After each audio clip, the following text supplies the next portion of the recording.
Taliban have defeated the United States of America.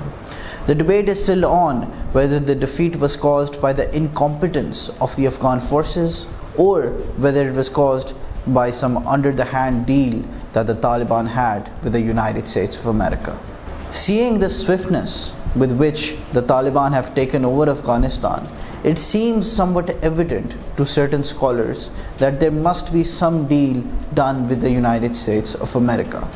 However, people who are sympathetic to the Taliban, as well as the Taliban themselves, say that this victory only came about because of the support from God that they had on their side. The Correspondent.pk will delve into the three ways as to how the Taliban takeover of Afghanistan is going to revive Islamist movements within the region.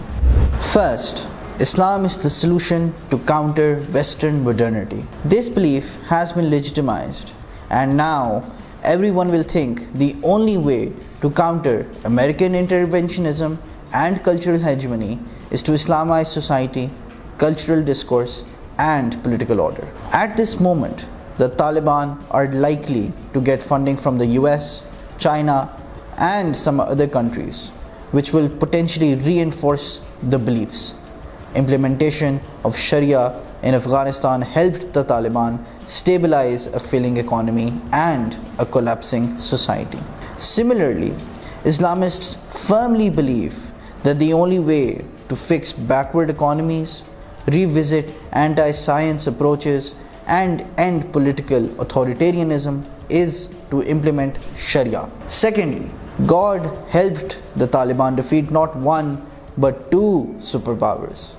The USA has been defeated by the Taliban, and before that it was the Soviets.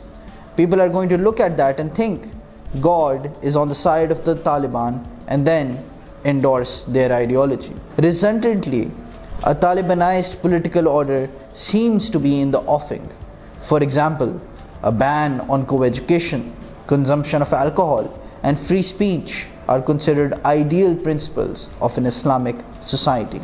Third, the revival of the Western narrative against Islam and Muslim societies will ultimately benefit Islamists. Until the 1970s, the Muslim world was particularly dominated by the secularists, who introduced political order based on the ideals of assertive secularism, in a stark contradiction to what happens in a liberal democracy. However, the last half of the 20th century saw a drastic change, where several Muslim majority countries like Egypt, Pakistan, and Iran experienced Islamization in legal, political, and cultural spheres. This Islamization drive in the Muslim world led Western thinkers and scholars to the conclusion that Islam was not compatible with liberal democracy. The current Taliban regime's treatment of women, violations of human rights, and the manifestation of medieval mindset to draft legal system of the country in the name of Islam will generate more critical and hostile scholarship against Islam as a religion.